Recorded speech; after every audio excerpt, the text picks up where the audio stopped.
11월 1일 금요일 아침 묵상 디모데전서 1장 1절에서 11절 바른 교훈과 다른 교훈이라는 제목을 가지고 말씀을 살펴보도록 하겠습니다.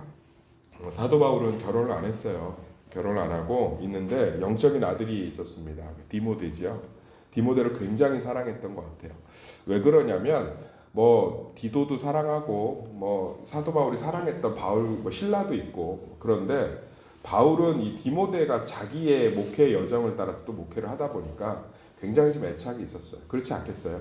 내가 고생했던 길 다시 가는 자녀 보면 얼마나 마음이 짠하겠어요. 또 이때 이 디모데 전후서를 쓸 때 사도 바울이 편안할 때가 아니고 인생의 말미예요. 그리고 감옥에 투옥돼 있었어요. 특히 디모데 후서를 쓰는 2차 투옥 때는 로마 그 네로 황제, 미친 황제에 핍박되어서 사도 바울은 자기가 죽을 날이 얼마 안 남은 걸 알았어요. 그러니까 디모데에게 무언가를 얘기해주고 싶겠죠. 아주 중요한 것들, 목회하면서 굉장히 중요한 것들을 남기고 싶었던 것 같아요. 그래서 디모데 전후서는 사실 일반 성도들에게 잘 묵상되어지지 않는 성경 중에 하나입니다. 그런데 저는 좀 생각이 달라요. 우리는 우리 가정의 목회자 되는 줄 믿습니다. 그러니까 우리는 우리 신앙의 목회자 되는 줄 믿습니다. 저는 단순히 목회자가 교회를 맡아 책임져서 말씀으로 가르치는 사람들이 아니라 실제로는 우리 가정과 우리 자녀를 키워내고 우리의 삶들을 꾸려가는 것이 다 한 사람의 목회자의 심정으로 꾸려가야 되는 줄 믿습니다. 그래서 저는 디모데 전후서가 우리가 이 땅에서 가정과 일터와 삶을 꾸려가는 우리들에게 가장 필요한 엑기스라고 생각을 해요. 그래서 11월 한 달 동안 디모데 전후서를 묵상하면서 우리 가운데 이렇게 가정을 이끌어야 되는구나, 이렇게 하나님 앞에서 이렇게 자녀들을 키워내야 되는구나 라는 것들을 함께 이렇게 자기 삶에 적용하시면서 이 묵상들을 좀 따라오시면 굉장히 유익할 줄 믿습니다. 그래서 저는 참 기대가 돼요. 디모데 전후서가 끝났을 때 또 새벽 제단을 꾸준히 쌓는 분들이 아마 삶 가운데서 성경적 가치 이런 것들이 있을 것 같아요. 저는 믿음이 참 다양한 요소들이 있죠. 그런데 믿음의 요소 중에서 참 중요한 것 중에 하나가 말씀의 여정을 따라가는 거예요. 그러니까 말씀이 오늘 보면 교훈이라고 써 있잖아요. 그러니까는 말씀이 우리 삶의 가치와 선택의 기준이 되고 무언가를 바라보는 틀이 되어야 되는 거죠. 근데 사실 그렇지 못해요. 이제 안점식 교수님이 기독교 세계관이라는 책에 보면 한국인들은 사실 교회는 다니지만 삶의 선택의 기준이나 삶을 바라보는 관점이 성경적이지 않고 주로 세 가지입니다. 첫 번째는 샤머니즘적 그 관점을 갖고 있어요.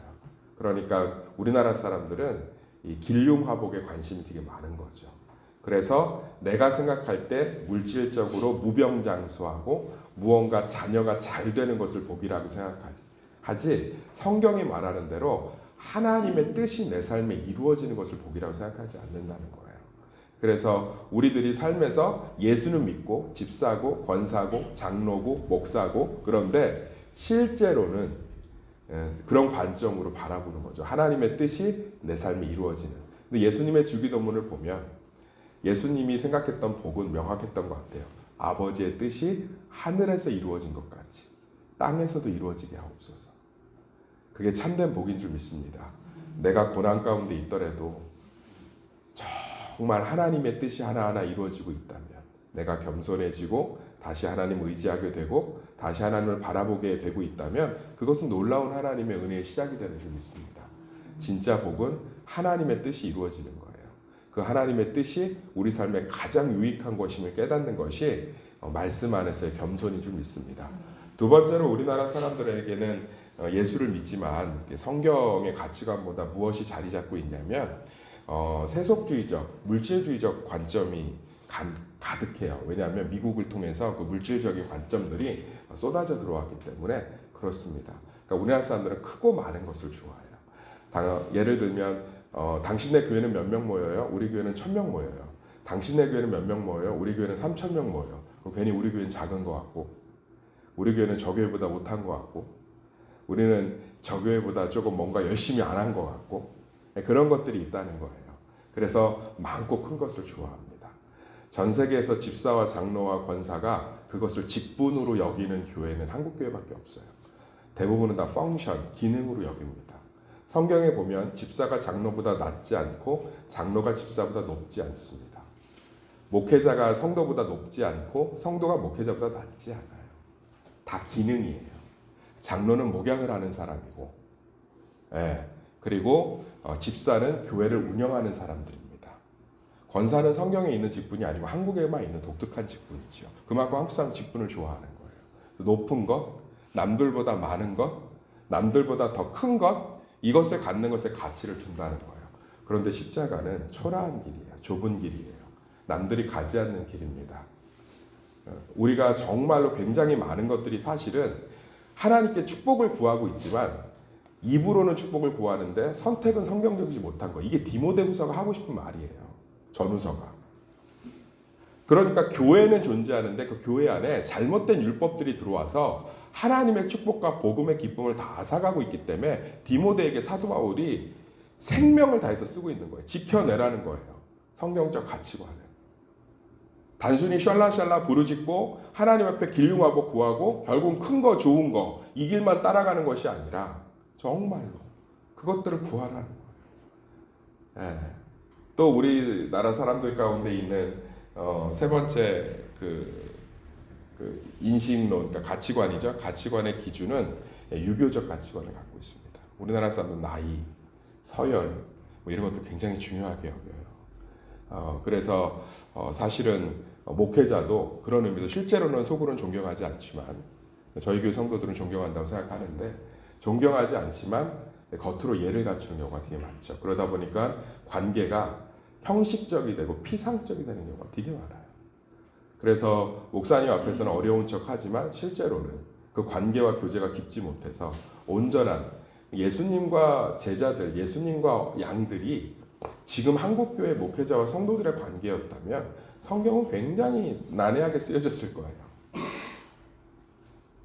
예수님은 성도들의 삶에 들어갔고 성도들을 끌어안으셨으며 그들과 먹고 마시고 즐거워하고 그들과 깊이 관여하고, 그러니까 사실은 아주 중요한 문제죠. 그러니까 사실 우리가 이런 것부터 이렇게 살펴보면 얼마나 성경적으로 멀어져 있는지, 얼마나 떨어져 있는지. 그래서 저는 축복이 간절한 간구에서도 나오지만 진짜 하나님이 축복을 안 주시는 게 아니고 우리의 가치관과 기준과 관점이 바뀌어야 되는 것들이 있는 거예요. 더 쉽게 설명하면 예전에 제가 아시는 장로님 돈이 되게 많으세요. 건물이 몇 채 있으세요. 근데 큰아들은 잘 지원해줘요. 이렇게 원하는 것들이 있으면 잘 지원해주는데 둘째 아들은 절대로 지원을 안 해줍니다. 근데 그 둘째 아들이 저한테 와서 항상 얘기하는 게 있어요. 정말 저하고 친해서 아버지가 목사님 말씀을 잘 들으니까 이번에 가게 하나만 더 내달라고 얘기 좀 해주세요. 너무 이 친구 저하고 이제 친하니까 저는 이렇게 좀 이렇게 연약한 사람들하고 친한 걸 좋아하는 것 같아요. 제가 연약해서, 제가 잘나서가 아니라. 그래서 이제 그 장로님한테 한번 얘기했는데 그 장로님이 이제 탄식을 하더라고요. 주고 싶어도. 그러니까 둘째가 맨날 와서 그냥 정성이 있는 거예요. 근데 주고 싶어도 제가 주면 어떻게 쓸지를 아니까. 그래서 이제 뭐 제 말을 들어서는 아니고 조그만 애견샵을 하나 차려줬어요. 가게, 그 강아지 샵을. 근데 갔는데 가게 없어. 그래서 내가 야, 너 왜 가게에 없냐고 그랬더니 자기는 강아지를 싫어한대. 그래서 내가 그럼 강아지를 싫어하는데 애견샵을 아버지한테 왜 차려달라고 그랬냐 그랬더니 여자친구가 강아지를 좋아해서 차렸대. 아휴. 정확히 1년 만에 폐업하더라고. 강아지를 싫어한다 애견샵은. 개가 싫대. 개가 싫은데 애견샵을 어떻게 하냐고. 그러니까는 장로님이 한숨을 푹 쉬더라고요. 다시는 안 한다. 다시는. 또 와요. 아 목사님 우리 아버지 그래서 내가 볼 때 네가 바뀌어야 돼. 진짜 제가 목회하면서 보면 우리는 그대로예요. 참 자녀를 바라보고 가정을 바라보고 문제를 바라보고 나를 바라보고 내 연약함을 바라보고 내 부족함을 바라보는 관점이 그대로입니다. 거기다 담을 수가 없어요. 누가 깨끗한 냉면그릇에 침 뱉어 놓으면 그 그릇이 깨져 있으면 담을 수가 없다. 담을 수가 없어요.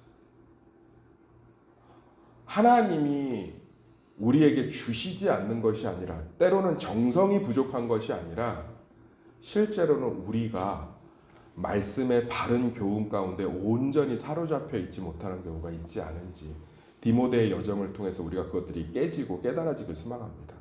사도 바울이 지금 이 얘기를 하고 있는 거예요. 제가 쉽게 설명합니다. 오늘 서론, 하나님의 바른 교훈, 율법을 준 것은 서로 판단하고 정죄하고 그것으로 우쭐하라고 준 것이 아니다.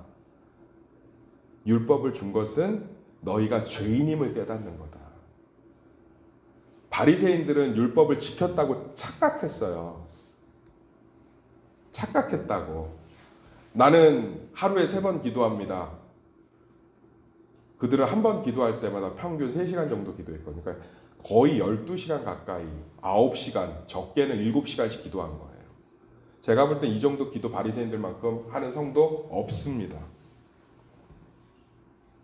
우린 바리새인 앞에서 우리 경건의 명함도 못 내밀어요. 우리끼리니까 서로 명함 내밀고 있는 거지. 그런데 예수님 정확하게 얘기하고 있는 거죠. 몇 시간을 기도하면 하나님이 그 정성을 받으시겠니?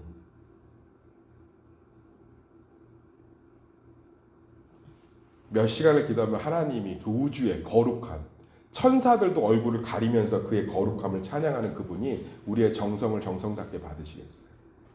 율법은 하나님이 우리의 기도를 들으시는 건 오직 예수 그리스도의 공로 때문인 줄 믿습니다. 그 기도 끝에 예수님의 이름으로 기도하잖아요.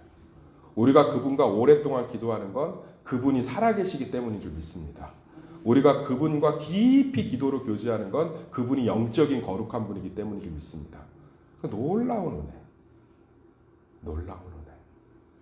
근데 바리새인들은 그렇지 않았어요. 남들에게 드러내기 위해서 율법을. 그런 게 되게 많아요. 굉장히 많다고. 그러니까 우리가 마찬가지예요. 하나님이 우리 가운데 말씀을 준 것은, 하나님이 우리 가운데 율법을 준 것은 그것을 지키라고 준 것이 아니라 그것을 지킬 수 없는 연약한, 그래서 하나님이 필요한, 하나님의 은혜와 그분의 사랑과 그분의 함께 하심이 필요한 그런 존재임을 깨달으라고 준 거예요. 저는 우리 교회 와서 요즘 많이 사라지기 시작했는데 제가 싫어하니까 그런 얘기 정말 많이 들어요. 제가 부족해서 안 부족한 적은 있던가요? 2001년도에는 안 부족하셨어요? 2062년에도 우린 부족할 거예요. 제가 부족해서 더 정신 차려야 되는 게 아니고요. 나는 원래 죄인이어서 부족해요. 그래서 지금 누리는 모든 게 은혜예요.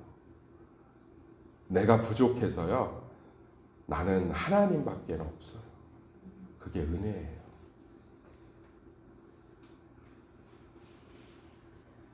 실제로는 진짜 부족하다고 생각하지 않는 예의 갖춘 부족하다는 고백보다 정말 내가 죄인인 연약한 존재임을 하나님 앞에 고백하며 그분과 동행하시고 그분의 말씀을 따라 사시기를 예수의 이름으로 축원합니다. 오늘 디모데서가 앞으로 이제 그 얘기들을 쭉 할 거예요. 디모데서는 다 그 얘기예요. 성경적 가치관, 선택, 어떻게 내가 모든 사람들을 어떤 기준으로 대하고 바라보며 말씀의 마무리를 하겠습니다. 저는요 외동아들로 태어났어요. 듬뿍 사랑을 받았죠. 제가 최고인 것 같았습니다. 어디서든 최고라고 생각했어요. 왜냐하면 모든 사람이 저를 중심으로 돌아갔기 때문에. 무녀 동남이니까. 그런 제가 대학교에 들어가면서 본격적으로 사회에 나가보니까 전 아무것도 아니에요. 아무것도 아닙니다. 아무것도 아니에요. 저는 중고등학교 학생회장도 했고요. 열심히 교회 생활도 성가대도 하고 고등학교 때 반사라고 해서 교사도 열심히 했고요.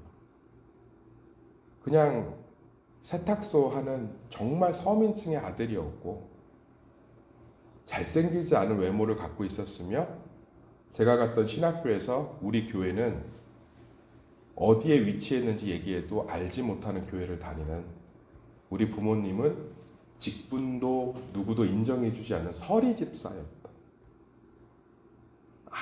아무것도 아닌 거야. 아무것도. 제가 신학교를 11년 만에 졸업한 이유가 뭐냐고요?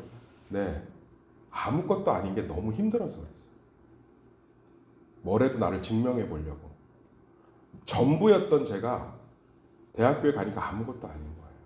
그런데 복음을 알고, 그전에도 교회는 열심히 다녔어요. 새벽기도 안 빠졌습니다. 저는 신월동에서 용산에 있는 삼일교회까지 새벽기도 안 빠졌어요.